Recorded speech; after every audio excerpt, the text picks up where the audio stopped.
ها دا ډېر عجیبه سوال دی. وایي چې یو کس خپله ښځه طلاقه کړه، ډېر بد اخلاقه کس و، د هغه د ښځې ګزاره نه کېده او دا ښځه یې طلاقه کړه او 3 پېرې طلاقه شوه. نو 3 پېرې چې طلاقه شي بیا خو واپس کېدی نه شي، الا دا چې په خپله مرضۍ او د مشرانو په مرضۍ بل چاته واده شي او هغه هم په خپله مرضۍ واده کړي او بیا د دوی منځ کې سرالي او هغه پرېښوده، ده بیا د زوړ خاوند ته راواپس کېدی شي. نو دا زنانه چې خاوند کله طلاقه کړه، نو د پلار مجبوره کوله چې ته بیا د خاوند ته واپس شه. لکه چې پښتو ده، موږ دې ټکي موږ تباه کړو. اوس یو جنۍ ژوند نه تېرېږي او خاوند بد اخلاقه دی او 3 پېرې طلاقه کړه، پلار بیا هم وایي نه ته ورته څه شه واپس کېدی خو نه شي. خو زموږ په ملکونو کې یو بله طریقه ده د واپس کېدو څه حلاله. دا خباست او دوستوب به ورته زه وایم ډېر د احترام سره، دا دوستوب دی. هغه داسې چې دا سړی به راولېږي خپله ښځه به بوځي بل چا ته چې ته دې سره شپه 2 تېرې کړه او زه به راته انتظار کوم او بیا یې راوله. بعض لیکي ښه باقاعده نو ښځه خو حلاله شوه که نه، کار خو وشو که نه، او چې له بیا پې دیني لباس پروت وي هغه دا خباستونه بیانوي. ښه پلار دا جنۍ مجبوره کړه چې ته به دې خاوند ته واپس کېږي، واپس کېدو لار چې هغه حلاله ده. دوی بیا په پهلوانو کې یو هلک وکتو چې ده ته به ته ده خواله به ورشي، څه وخت به ورسره تېر کړي، بیا به ته ده ته راواپس شو. صحیح شو. ښځه غریبه یې بوتله، د دغه بل هلک ته یې واده کړه او دوی یو بل سره اتفاق وکړو، دا به یې ته پرېږدي او بیا به داسې او بیا به داسې پوره اتفاق وشو. خو دا چې کله وي د دویم کور ته ورغی عجیبه قصه ده. هغه هلک ډېر ښه هلک و، ډېر قدرمن سړی و. نو دا زنانه د هغه نه متاثره شوه، ځکه چې دې خوا زوړ چې کوم لیدلی دی هغه څه و، دا به بد اخلاقه بدتمیزه و. دا ډېر دروند سړی دی، اخلاقي دی او هغه هم خوشحاله دا هم خوشحاله. اوس دوی غواړي چې د یو بل سره ژوند تېر کړي، واپس کېدنه غواړي او هغه ورته به انتظار دی. پلار هم ټلیفون کوي، اپوخانې صاحب چې دی هغه هم په انتظار ناست دی او دوی ځان غلی کړی. دا همه مسله ده. نو اوس څه چل وکړو؟ داسې پاتې شو که نه طلاق والو بیا نکاح وکړو، څه چل وکړو؟ دا بیا که زما خبره به رایاده شي تاسو ته څه دې چې کومه خبره ذهن ته راځي؟ علم. بارک الله فیک. علم الله رب العزت دې موږ ته نصیب کړي. الجواب اول دا مسله یاده کړئ، نکاح د حلالي باطله ده. نکاح د حلالي باطله ده. ولې؟ ځکه چې دا اجباري ده. دا څه ده؟ اجباري ده.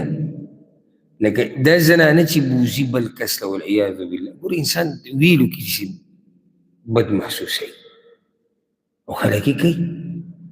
مولوي صاحب راته ویلي دي، مفتي صاحب ویلي دي. ده چې دا زنانه بوتله او بل کس ته یې حواله کړه، دا زنانه پرې راضي نه وه. یو دا خبره شوه. او د دې زنانه مشران هغوی نه چا تپوس کړی نه. درېیمه دغه چا چې په نکاح واغسته یا څه وخت دپاره د هغه په زړه کې دا دي چې بیا به یې واپس کوم، داسې نکاح کېږي؟ نو خو دا نکاح خو نه کېږي، دا خو د هر طرف نه فاسد ده. رسول وسلم حدیث کې امام ابو داود، امام ابن ماجه راوړی، امام ترمذي راوړی، د الله لعنت دی په هغه چا باندې چې ښځه حلالۍ بل لره او په هغه چا باندې چې د چا دپاره چې حلاله کېږي، په دواړو لعنت دی. او رسول صلی الله علیه وسلم په یو حدیث کې ویلي دي ملګرو ته الا اخبرکم بالتیس المستعار، د کرایي پیسه راته وښیه، د کرایي پیسه، د کرایي چیلې. هغوی یا رسول الله وښایه راته کنه. هو المحلل، هغه دغه دی ده بل چې ښځه حلالوي. بالکل صحیح وصف رسول صلی الله علیه وسلم بیان کړی، د کرایي پیسه، د څه وخته پورې اخیستې شوې چیلې، بالکل صحیح وصف دی. رسول صلی الله علیه وسلم د تیس المستعار ویلی. او سبحان الله د عبدالله بن عمر رضی الله عنه یو خبره ته ذکر کړه.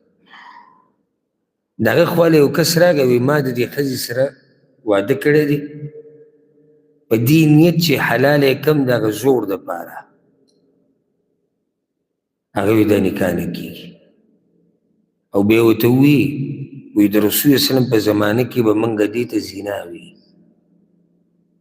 او وایي دا دواړه چې یو بل سره ژوند تېروي دا زناکار دي. و ان مکث 20 سنه، که دوی یو ځای 20 کاله تېر کړي دوی 20 کاله زنا کړې ده. نو دې نو خاول دا مسله راووته چې دا نکاح دا نه ده صحیح. دویمه مسله دا راووته دې ښځې له نه دي روا چې دې سړي سره ژوند تېر کړي، نه به ورته ګوري نه به ورته هغه ګوري، دوی پردي دي، هغه بلکل اجنبی دی دې دپاره. درېیمه خبره دا ده چې دوی به په دې ټیم د یو بل نه جدا کېږي. اوس که چېرته دوی میلاب شوی یو بل سره میلاو شوي او د دوی خو نیت دا په مسله نه و پوه چې دا خو نکاح زموږ شوی دی، جهالت ته لازم، نو لازم اوس دوی به جدا کېږي یا د طلاق په صورت کې یا د خلع په صورت کې. ولې طلاق او خلع؟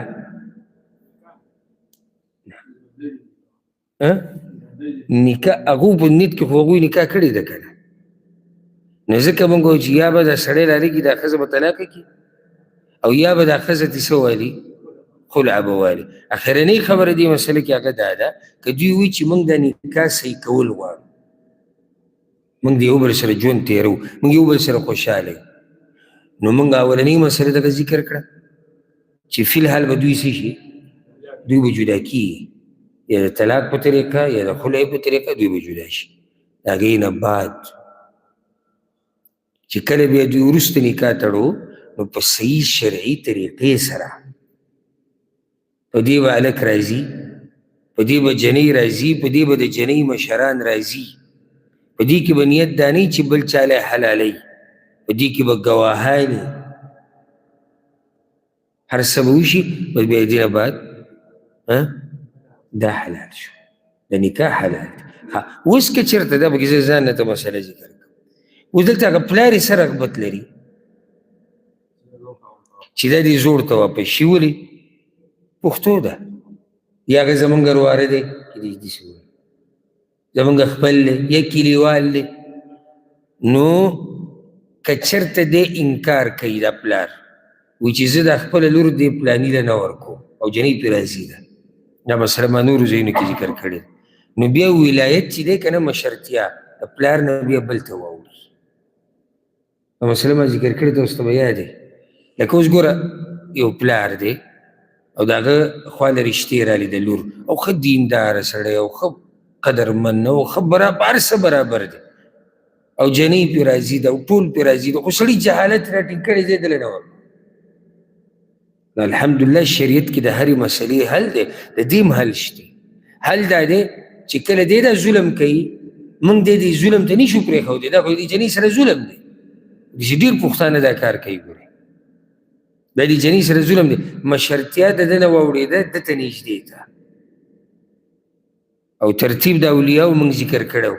پلار دی، پلار پسې بیا زوی دی کوي، لکه ښځه طلاقه شوې ده او زوی شتي بالغ زوی دی، که دغه نه وي نو بیا نیکه بیا مشر شو، په نیکه پسې بیا رور دی، رور پسې تره دی، په تره پسې د تره زوی دی او داسې په دې ترتیب باندې دا مشرتیا اوړي بل ته.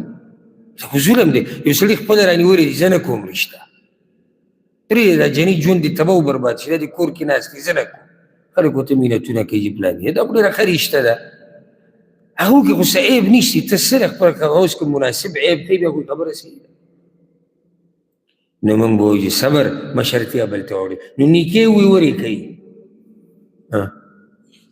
صحیح شو دا مسله به ګوره ډېرو ته نه وه معلوم دا ما ذکر کړی دی یو پیر دوه درسونو کې نیکه ورې کوي یا رورې ووي پلار یې جهالت رانیولی دی ظلم کوي زیاتی کوي مشرتیا رور ته واوړي د نیکه نشتي زوی نشتي نو رورې ورې کوي نو بیا یې ورکولی شي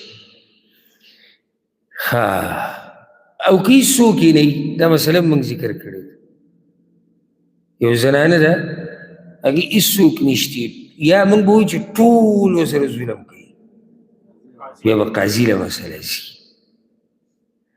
بیا به مسله چا له ځي قاضي له الحمدلله په اسلام کې داسې څه مسله نشتي چې د هغې د حل نه وي والله اعلم